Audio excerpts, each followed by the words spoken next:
mocked, hated, and misunderstood. Happy Tuesday, guys. I wanted to share with you this comment that I got on my page that I thought was so funny.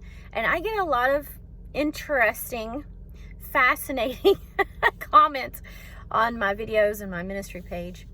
I always take them with a grain of salt, always. This one guy said, "Why are you reporting this?" And I thought it was so funny. And so I just wanted to share with you why I'm reporting this.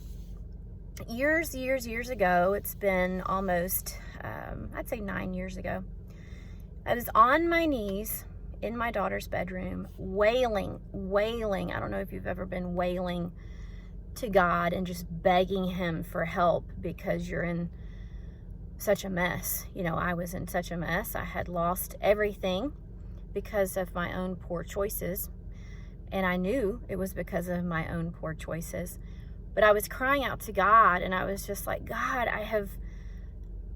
I've thrown away everything you blessed me with. I threw away my family. I threw away my marriage. I threw away my reputation that I'd worked so hard for. I threw away my job as a stay-at-home mom and all that precious time with my daughter. I only had one daughter, and I loved being home with her. I threw that away. I threw away a house that we had to sell because of our divorce, just everything. Many friendships were lost. Family was lost. And I was just at a point where I was begging God for Him to send me a woman that had been where I'd been, done what I'd done, and she'd made it out on the other side. Like, I needed her to have this tremendous bounce back story. I needed her to tell me that I was going to be okay. I needed to sit across from a table. I wanted her to hold my hand and look me dead in the eyes and tell me, you're going to be okay, because I was okay.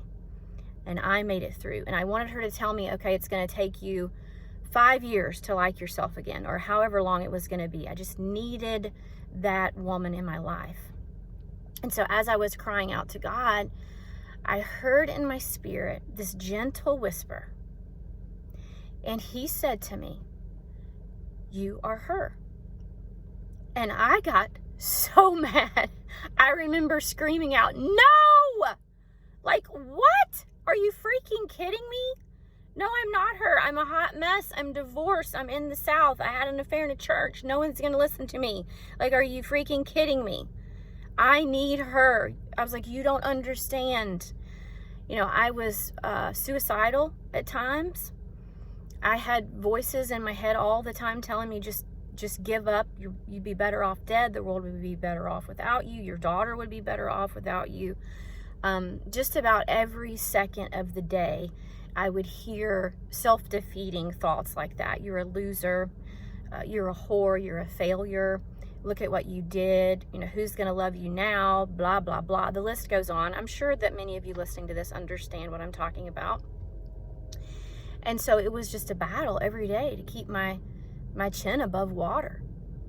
And it took me 7 years to like myself again, truly forgive myself for what I had done, committing infidelity in my marriage, losing my family, losing, you know, really all the things that I'd worked so hard for and held dear.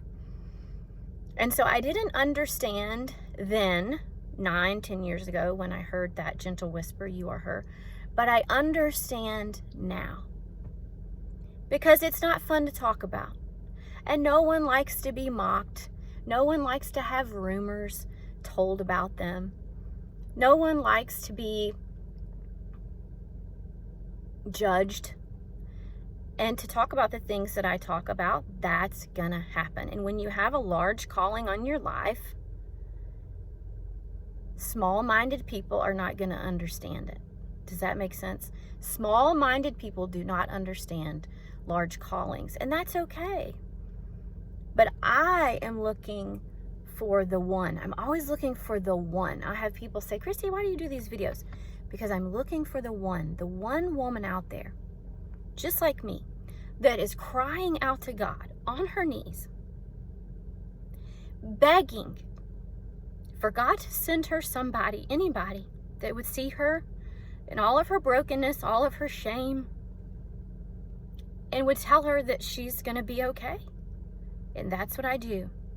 Because people don't walk around with signs saying, please help me, I'm in an affair and I'm ruining my life. It's something that's in the shadows. It's something you don't talk about. It's something that hundreds of people watching this are walking through right now, but you will never know. And so they can reach out to someone like me who's willing to be mocked, who's willing to be joked about and rumored about and made fun of, because I don't care. My calling is much larger than small-minded people. And always remember, whatever you do in life, 50% of the people are going to love it and 50% of the people are going to hate it. And if you have a large calling on your life and there's something that you know that you're supposed to be doing, but you're not doing it because you're worried about what people will think, what your family would think, what your friends would think, man, I'm just disappointed. Because there was a woman at some point in time that God called to be a voice for me. And I was on my knees needing her so bad, but because she was worried about what everybody else would think, she didn't speak up and help me. Do you understand what I'm saying? So I had to struggle so hard for 7 years, and that affected my daughter, my family. That affects people when you don't step out in your purpose that you know that you're supposed to be doing. You are withholding a blessing from many, many, many, many people. Stop withholding the blessing. Stop worrying about small-minded people. And God loves them too. And it really doesn't even bother me anymore because I'm looking for the one. 99 can make fun of me out of the 100. But the one that needs me, I'm going to be there for her. And that is why I do my Tuesday videos. And that is why I report all of the silly things that I report. And so whoever made that comment, now your question is answered. And for everyone that's ever said anything bad about me, it's okay. Because I don't care. I have a large calling. And I'm on a purpose. And you keep chatting. And that's fine. Because I'm going to keep working to find my one. You guys have an awesome Tuesday. And I'll see you next week. Bye.